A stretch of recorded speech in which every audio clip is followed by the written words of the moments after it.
What's going on, growers? It's James Prigioni coming to you live from Jersey. Today, me and Tuck are going to share with you the 5 techniques for pruning that will change your life. Let's go! Our main goal when pruning is to increase the sunlight distribution to the tree. More light means higher production and higher quality fruit. So to start out, let's jump into the proper techniques necessary to open up our trees to more light. When it comes to pruning, there are really only 2 kinds of cuts: thinning cuts and heading cuts. And this leads us to our first technique, the thinning cut. I'd say about 90% of the cuts that you're going to make are going to be thinning cuts. So what a thinning cut is when you remove an entire branch, shoot, or limb. So for instance, let me show you what a thinning cut is right here. When we're going to cut this branch off right here, we want to remove it. This is going to be a thinning cut right here because we're removing this whole entire branch. Let me give you another example right over here. So right down here, I want to remove this branch because this branch is crossing over the top of it. So I'm going to make what's called a thinning cut. So we'll do that right here. This is a thinning cut where I'm removing the whole branch and just leaving a little bit of the collar so that can heal over. We don't want to leave too much that there's a bud and it has some growth shoots that come right out of it. So thinning cuts, like the name implies, are made to thin out the tree. Again, this is going to be most of your cuts. Let's make another thinning cut right here. So this is a thinning cut, and what the cut does is really important, what it makes the tree actually do. So when we make a thinning cut, there's not a lot of regrowth that happens at the point of the cut, but the growth is actually sent out in the alternative patterns. So you're going to get more growth in these branches over here, in the branch at the top here, as opposed to what's known as a heading cut. That's going to be our second technique that I'm going to get into now, and understanding what a thinning cut is going to be a lot easier when I show you what a heading cut is also. Our second technique is the heading cut. Let me bring you to a branch and give you an example of that. So if we were to make a thinning cut, we would cut this shoot right here where it meets the branch and remove this whole shoot. But for a heading cut, what we do is we just cut the branch to remove the terminal bud. The terminal bud is this bud at the top here. So if we were to make this a heading cut right here, right in the center, that right there would be a heading cut. What this does is it increases a lot of the lateral branching, it increases a lot of the upward growth, and it also changes the way the tree is going to essentially react, because this terminal bud is kind of what sends the information down to the branch and lets it know what to do. So this is really mainly for when you're first starting out your young trees, but you can do it for some of your older trees also, because what this is going to do is increase a lot of this lateral growth, which is going to, you know, block some more of the light. That's why it's not a thinning cut. That's why it's a heading cut. So for me to do a heading cut right there wouldn't make a lot of sense. What I would rather do, because this shoot goes straight up, would be a thinning cut, just like this. So let me bring you over to another example of a thinning and a heading cut over here. So let's find a good spot where we want to make a heading cut. So I'll remove this branch here because it's lower than the other one. So if I was to do a heading cut, what I would do is I would cut the branch right here. This removes the terminal bud. This changes the way the branch is going to grow. This is necessary to also stiffen up your branches if they're thin. And again, it will increase a lot of the lateral growth here, but it could reduce some of the amount of spurs on a tree like an apple tree like this. So I don't want to make a thinning cut, a heading cut right there. I want to make a thinning cut. So an example of when we want to use something like a heading cut on a tree like this that's already fruiting would be, say, a branch over here. This branch is getting a lot longer than some of the other branches, and it's starting to cross over the side branches here. So I would make a heading cut, and it's best to do it on wood that's not 1 year old, a little older than 1 year old wood. So you can see right here where this collar is. That's where last year's growth started, and all this is 1 year old wood right here. So what I'm going to do is just cut right below that. I'm going to remove this. This is going to be a heading cut. What this is going to do is it's going to increase all this side branching down here. Now, let's move over to a young apple tree, and I'll show you the different kinds of cuts that we're going to use on it.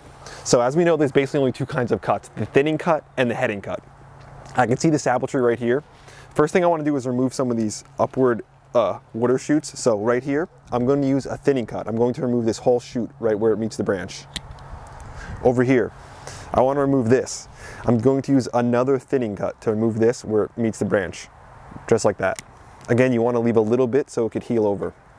Now, right here, you'll see with my young apple tree, I've got 4 main branches or scaffold branches going out in all different directions. This is what you want to see. One thing you'll notice about these branches though, if you take a peek, is that this one is much longer than the other ones. So to balance that out a bit, you'll notice it's long and it's thin. So to balance this out, but to also stiffen the branch, I'm going to make a heading cut.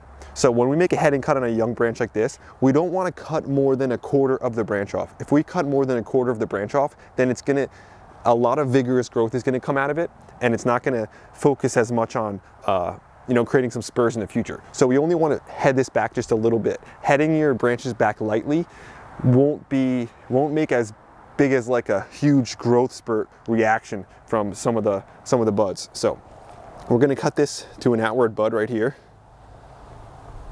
to try to make it about the same length as the other ones.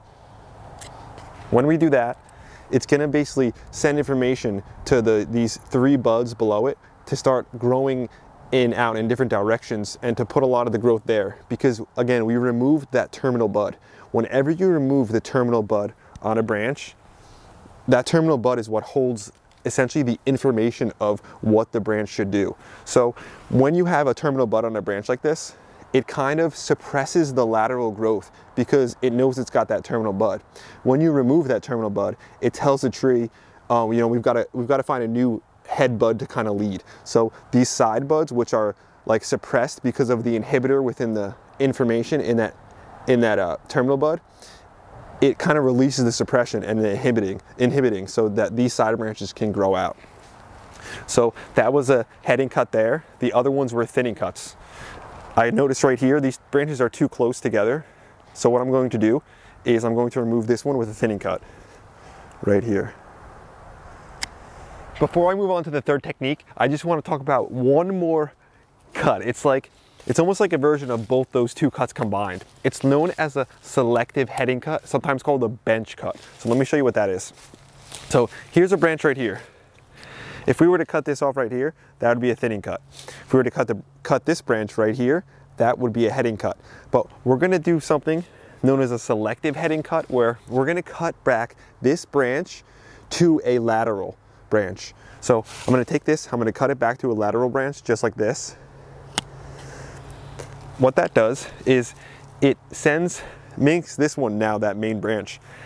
And it's different than a regular heading cut, because if I was to just cut it right here, then say I was to just cut it right there, then you would get a lot of vigorous growth coming out of right here. When you do a bench cut, you get much less vigorous growth, and you're not changing the shape of the tree. You're just kind of shortening it and making it so it's not as big or long. So these cuts are, again, it's a selective heading cut. It's kind of like almost combining both cuts together. So those are really the only cuts you're going to need when pruning. Every cut you make is going to be a version of a thinning cut or a heading cut. You're not going to do a lot of bench cuts, and you don't want to do a lot of bench cuts on trees when they're much older. This is for like when you're just getting kind of your tree started. So much of like growing trees properly and having good fruit trees is establishing the shape when they're younger. That's when you want to use your heading cuts. Then, because the heading cuts create more growth and kind of block some of the light to the tree. But your thinning cuts are just like the name implies, they thin the tree out and open it up to light. So as your trees get older, you're mostly just going to be using thinning cuts, so more light can get in, and it's not going to take away from, it's not going to like cause excessive growth that doesn't have any spurs on it if you're growing apples. So again, most of your cuts are going to be thinning. Now, let me bring you over to a tree where I made a bench cut the previous year, and I want to explain what these cuts do, because once you understand what a cut is and what it does, it'll help you kind of take a peek into the future, so you'll know what kind of cut you need for what particular circumstance. So let's think of last year. So last year, this tree was growing just like this. These branches were a lot smaller. They were not the dominant. There was a dominant branch here. What I did was I made a bench cut right here. What that did was it made these three buds close to it really grow out. So you got a lot of lateral growth here, but you got some upright growth from this one here. So you could see what the bench cut actually did. Above here, I made another bench cut that's a bench cut right there where it was going straight up. I cut that off and I put it over to a lateral branch right here. So that's what your bench cuts are going to do. They're not going to again change the shape as much of the tree. They're not going to have a lot of water shoots, but they're just going to be able to help you shorten and lengthen it. Bench cuts are what you're going to do at the top of a tree if you want to shorten it too. So if I wanted to shorten this tree, I want to just cut the tree right up top here, because if I cut, say, right here, these 3 lower buds, you'd get a lot of branching. That's only what I would do if I want the tree to get taller. If I want to keep the tree smaller, what I would do is I would make a bench cut right here and allow this to be the new top. Or it would actually be better to make a bench cut right here and make this be the new top. That would shorten the length of the tree without getting too much excessive vigorous like shoot growth coming from here. The third technique to pruning is actually about training, because if possible, it's better to train a limb to the right branch angle than to actually remove one. So come in here, and when we talk about one thing, so when it comes to apple trees and pear trees and stuff, and a number of other trees, the angle of the branch will determine what it produces. For instance, if we have a branch that's growing upright, just like this one, then this is gonna focus mainly on vegetative growth. If we have a branch that's completely lateral, something like this branch is gonna focus mainly only on fruit and not much leaf growth. What we want is a branch angle from the center of the tree to be 60 degrees. On average, depending on your variety, anywhere between 50 and 75 degrees is going to be what's best. But a 60-degree branch angle is a good place to start. So we want 60-degree branch angles for the good combination of both vegetative and fruit growth. This will give us the best balance. We don't want branch angles that are really sharp, because not only will they focus mainly on vegetative growth, but they will also be much weaker. Trees with wider branch angles are much stronger and can hold more fruit. So what we do is we want to try to establish the shape when they're young. But if you have a tree that's a little older like this, what you could do is train it with a few different techniques. This is right here are just little things that I made just from a pallet, just spreaders, essentially branch spreaders. I just cut up a pallet, made it like this, just so I can make a bunch of them all different sizes and put it in the trees where I need. So what I would do is I'd take this tree like this branch, angle it down to about where I want it, and then I'll put this right there to help give me that branch angle. Older branches are much harder to spread, but now it's got that more of that 60-degree branch angle from the main stem, as opposed to having that sharp branch angle. This is really going to make the tree a lot stronger. This technique of training right here is known as spreading, because I'm spreading the branches apart.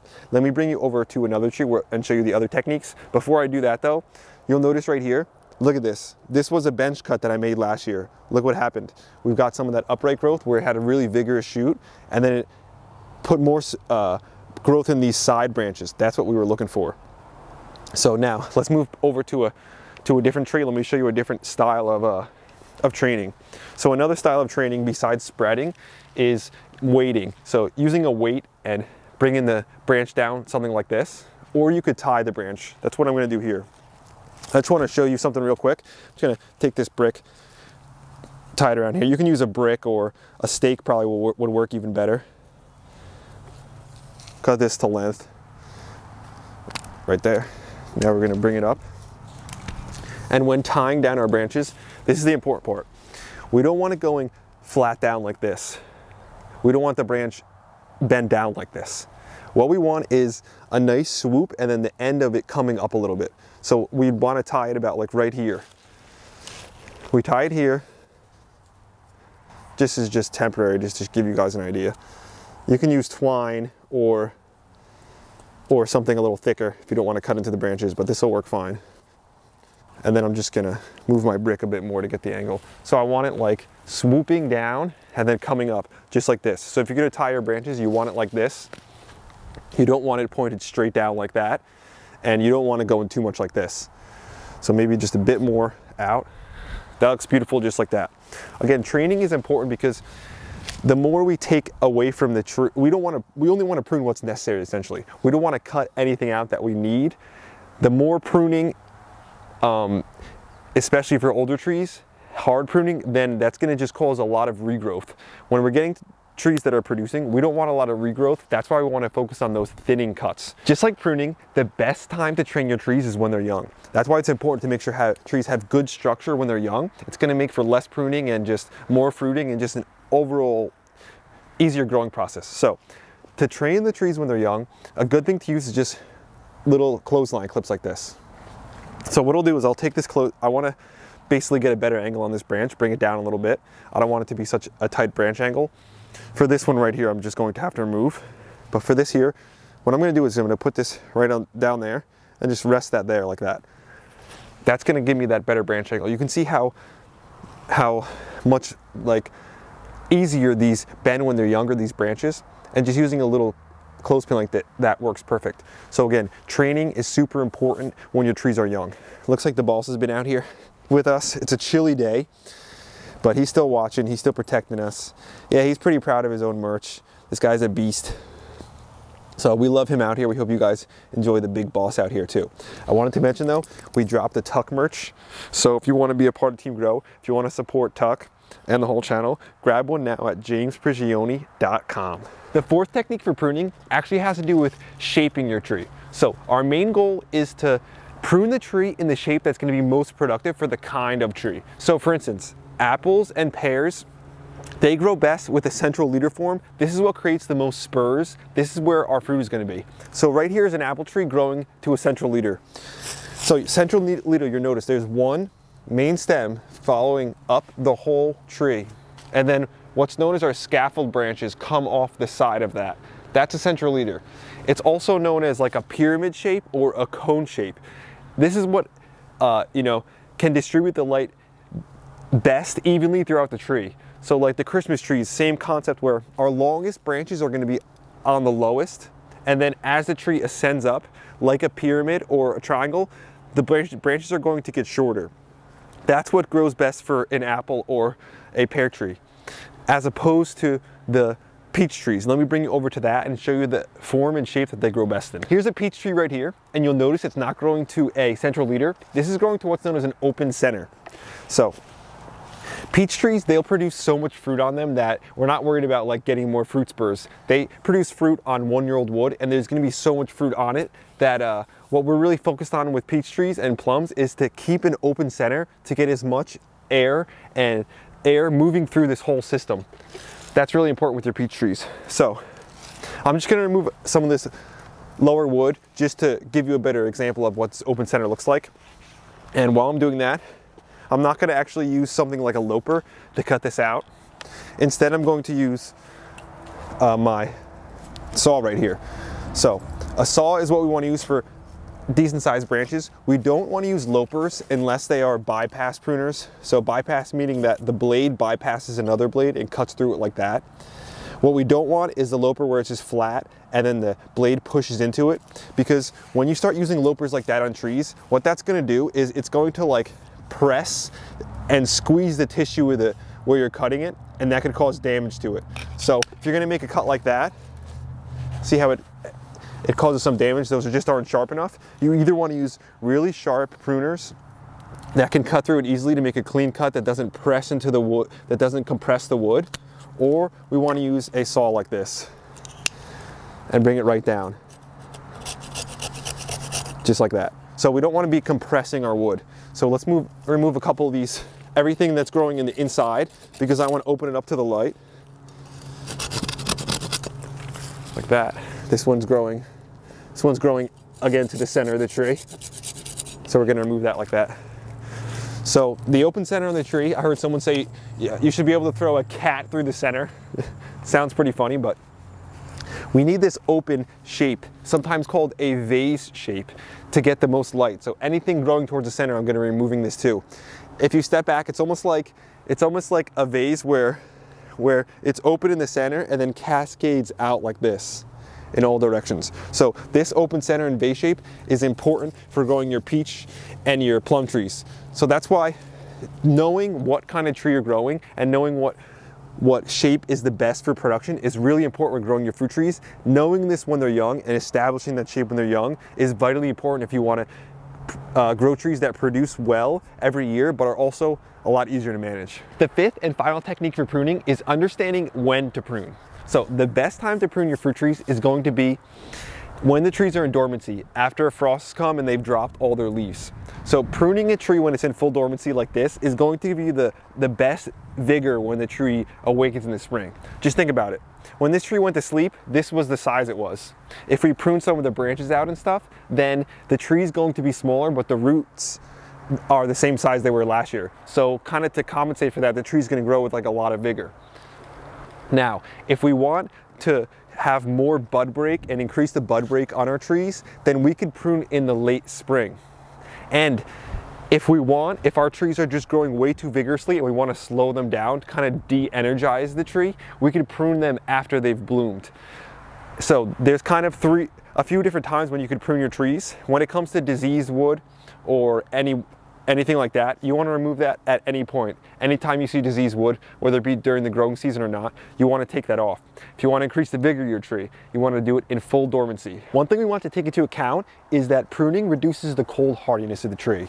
And that reduction of cold hardiness lasts for about 10 days. So the tree is most susceptible to some cold damage within the first 48 hours. So if we notice that the temperatures are going to drop down to about -20 degrees or lower, we do not want to prune at that time. We want to make sure we have a window where the tree has enough time that it can kind of recover from all the pruning that's gone on. Now that we understand the 5 techniques for pruning, we can apply these techniques to whatever tree we're actually going to attack or going to prune. So if we're going to do the peach tree, we just use those techniques and make sure we're pruning that to an open center. So I gave you the information of how to prune. Let's get a little bit into why we should prune. So there's about 7 reasons we should prune. The first reason I went over earlier, it's to increase the amount of light that gets to the tree. The second reason we prune is to control the size of the tree and keep it in its allotted space. So pruning is like a dwarfing process, but you can't take a full-size tree and try to make it dwarf by pruning excessively. Something like that is just going to end up with so much regrowth and so much water shoots. The third reason we prune is to increase the amount of air and circulation that the tree gets. That's super important for your open center trees like your peaches. The fourth reason we're pruning is to reduce the crop load. So something, again, going back to our peaches, if we don't use thinning cuts, thin out a lot of that wood, then we're going to have so much fruit on that tree. We're going to have to go out there and just thin the fruit ourselves. It's going to be a lot of work. Or if we don't thin, the tree is going to try to overproduce and we're going to end up with a lot of little fruit instead of some good fruit. So reducing the crop load, that is number 4. Right, boss? This guy's always out here with me. So we just had to cut to him just for a second to see how cute the guy is. And then we'll get back to our list of 7. He was whining a little bit. He wanted a little bit of attention. He said, you got to give me just a little bit more screen time. So we'll give that to the big boss right here. He's shivering a bit because it's getting cold out here. So the 5th reason we want to prune, especially for something like apples and pears, is to renew some of the spurs. As the spurs on the trees get older, the quality of the fruit can drop off a bit. So it's good to have some new spurs that are getting renewed on the apple and pear trees so that they have better fruit. The 6th reason we want to prune is for limb selection. We want to choose the limbs that are in the best position to give the tree the most amount of airflow and the most amount of light. And the 7th reason to prune is to prune to the shape, just like what I showed you. When it comes to peaches, that open center shape. When it comes to apples, that central leader shape. Those are the 7 reasons why we prune. Now we know how to prune and why to prune. Before I let you go, there are just a couple more things that I want to go over. One of them is that pruning is a cumulative process and it should be done over years. If you haven't pruned your trees before and there's a lot of stuff that needs to be pruned out, you don't want to do it all the first year. If you over prune your trees, then what's going to happen is they're going to show an excessive amount of growth and they're not going to focus on fruiting, they're going to focus only on growth. So again, if you need to make a lot of cuts in your trees, do it over a longer period of time. Doing it all one year, it's just going to be too much on those trees and cause way too much stress. The last thing that I want to mention is you want to understand where your trees fruit or how they fruit in order to understand the pruning process. So for instance, peaches, plums, those are going to fruit on 1-year-old wood. So wood that was grown from last year. As opposed to your apple trees, those are going to fruit on older wood on the spurs of the wood. So understanding where your tree is going to fruit is going to be able to guide you better on what kind of cuts that you should actually make. So I made this video because I wanted to simplify the process of pruning a little bit to try to give you guys some confidence going into the pruning process. But just know that, like I mentioned earlier, pruning is a cumulative thing. So if you make a mistake, that's okay. You always have next year or the year after. The idea is that you want to understand what the cuts are and what they do, so that you can understand how to best shape your tree and get the most out of it, while also making it easier on yourself. That's why training is important too. So with all these techniques combined and a little bit of kind of throwing yourself out there to make some of the cuts, I think it's gonna result in more fruit in the future, but you're also gonna get a better understanding of the way the tree grows, and you're gonna have like a more of like a appreciation for the tree, the shape, and it's just gonna make you understand the whole process even more. So I hope I broke this down enough to simplify things. If you guys wanna see maybe a video where I just show you how to prune a peach tree or just show you how to prune an apple tree, let me know in the comments. But this was more of like an overall understanding of why to prune and how to actually prune. And with these techniques, I'm confident that it can essentially change your pruning life. It can give you more confidence moving forward, and it'll make it so you get more fruit, higher quality fruit, and you can enjoy the whole process of gardening even more. That's today's video, growers. Thanks for watching. I hope you enjoyed it. I hope you got something out of it. The temperature is really dropping. Look at Tuck, he's shaking over there. Let's see if he'll shake on camera. Not really, he's trying to play it tough, but he's chilly. I'm chilly. There's not much sun, but it's a perfect day to actually prune. Another thing I didn't mention was when you're pruning, make sure you wear some glasses too, because you don't want any of the branches hitting you in the eye. That can be really dangerous. I wasn't doing too much hands-on pruning, so I wasn't really doing it as much. But me and Tech wanted to say thanks to everybody for watching the video, for grabbing some of the merch. And if you haven't grabbed any yet, make sure to grab some if you want some for the holiday season or something. The Tuck merch, I think it came out great. Again, the sweatshirts run a little small, not super small, but a little small. So make sure you check that out at jamesprigioni.com. Grab a sweatshirt. I wanted to also thank one of our new channel members, the Thin Blue Line. Thanks for being a part of Team Grow. Thanks for contributing to the channel. We hope you got, and everyone got, some value out of this video, and that you feel more confident and well equipped heading into the pruning process. James and Tuck will be back again real soon. We out.